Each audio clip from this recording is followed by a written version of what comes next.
लागू है।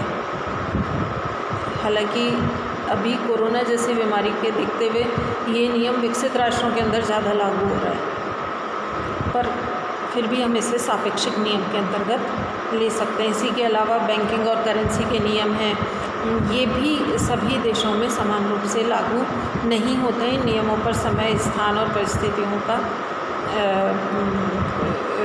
प्रभाव पड़ता है। तीसरा है अर्थशास्त्र के नियम आर्थिक प्रवृत्तियों के केवल कथन मात्र होते हैं और वे कम निश्चित होते हैं।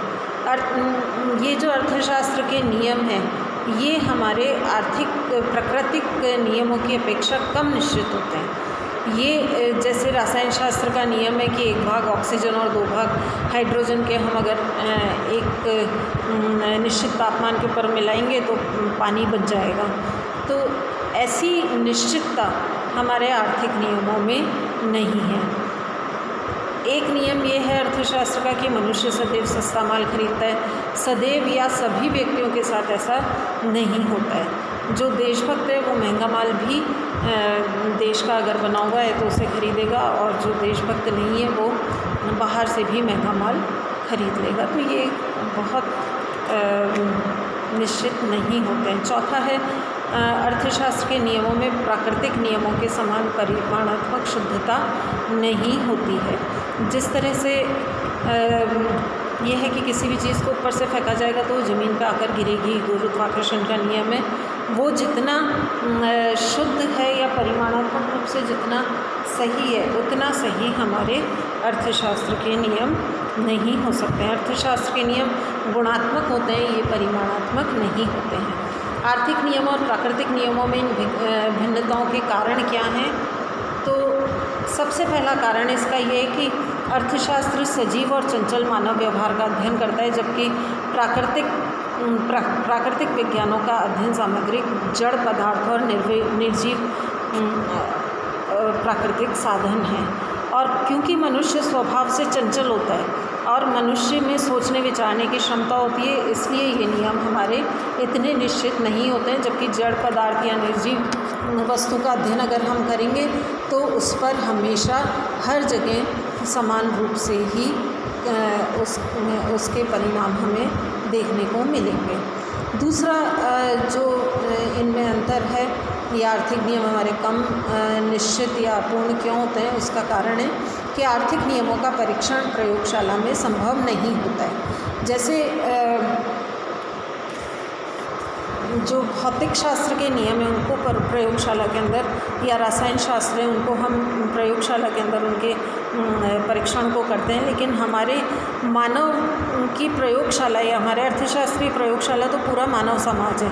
तो ऐसे में ये मानवीय व्यवहार हमारा उन सीमाओं के अंदर बंद कर हम इनका अध्ययन नहीं कर सकते, इसलिए ये इतने निश्चित नहीं होते हैं। नेक्स्ट है अर्थशास्त्र के नियम अनेक तत्वों से प्रभावित होते हैं। फिर अर्थशास्त्र के नियम हमारे कई तत्वों से, जिनमें गैर आर्थिक तत्व भी हैं, उनसे भी प्रभावित होते हैं। उनकी भावनाएं क्या हैं, उनकी सामाजिक व्यवस्थाएं कैसी है, धार्मिक प्रवृत्तियां कैसी है, ये सब भी अर्थशास्त्र के नियमों मानव के व्यवहार पर अपना असर डालते हैं और इसीलिए ये नियम कम प्रभावपूर्ण होते हैं। फिर आर्थिक नियमों को प्रभावित करने वाले तत्व स्वयं परिवर्तनशील होते हैं। प्राकृतिक नियमों को प्रभावित करने वाले तत्व तो अपरिवर्तनशील होते हैं, लेकिन आर्थिक नियमों को प्रभावित करने वाले तत्व स्थान, परिस्थिति, समय इनके अनुसार स्वतः बदल जाते हैं। तो ये भी एक इसका कारण है। फिर अनेक अज्ञात तत्व आर्थिक नियमों को प्रभावित करते हैं। कई तत्व हैं जो कि हमारे आर्थिक नियमों को प्रभावित करते हैं, जिनको हम बहुत सीमाओं में नहीं बांध सकते। फिर अर्थशास्त्र में मुद्रा रूपी मापदंड अपूर्ण और अविश्वसनीय होता है। हम आर्थिक क्रियाओं को नापते जरूर हैं और उसको हम मुद्रा के रूप में नापते हैं, लेकिन मुद्रा का खुद का मूल्य अनिश्चित होता है, तो इसलिए इससे निकलने वाले जो परिणाम हैं वो भी हमारे अनिश्चित होते हैं। फिर अर्थशास्त्र एक विकासशील विज्ञान है।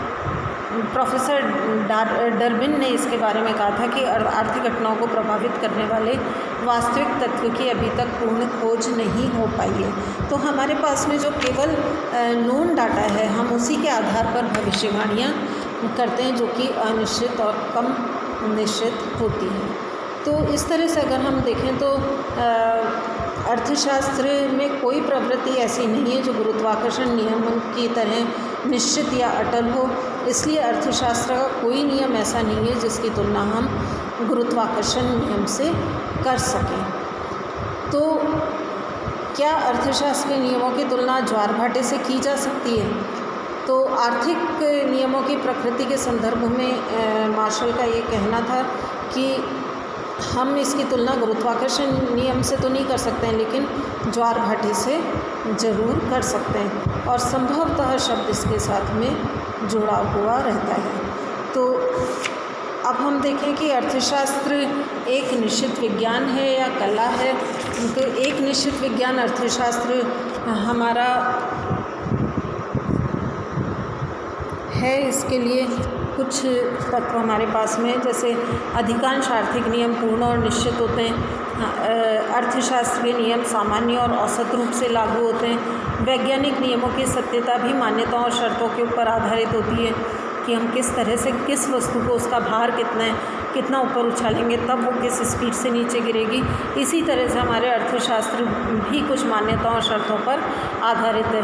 प्राकृतिक नियमों में भौतिक विज्ञान और रासायन विज्ञान के अतिरिक्त विज्ञानों में भी अनिश्चितता और अपूर्णता होती है। जैसे जीव विज्ञान है, उसमें भी कहीं गुंजाइश होती है। फिर अर्थशास्त्र के नियम अन्य सामाजिक नियमों की तुलना में अधिक निश्चित और सत्य होते हैं। तो हम ये कहें कि अर्थशास्त्र एक पूर्ण और निश्चित विज्ञान नहीं है, लेकिन अर्थशास्त्र अन्य सामाजिक विज्ञानों की तुलना में अधिक निश्चित है। और इसका कारण ये है कि आर्थिक क्रियाओं के माप के लिए मुद्रा रूपी मापदंड का प्रयोग हम करते हैं, जो कि अन्य विषयों या अन्य सामाजिक विज्ञानों में नहीं है। और दूसरा ये है कि इन आधुनिक अर्थशास्त्र के नियमों के प्रतिपादन में सांख्यिकी और गणितीय विधियों के प्रयोग की वृद्धि से अर्थशास्त्र धीरे धीरे ज़्यादा निश्चित होता चला जा रहा है। तो हम कुल मिलाकर के ये कह सकते हैं कि अर्थशास्त्र विज्ञान तो है, लेकिन ये मौसम विज्ञान की तरह है कि जिसकी भविष्यवाणी कई तत्वों के ऊपर निर्भर करती है। कई ऐसी परिस्थितियां हैं जिन पर ये निर्भर करती है। Thank you.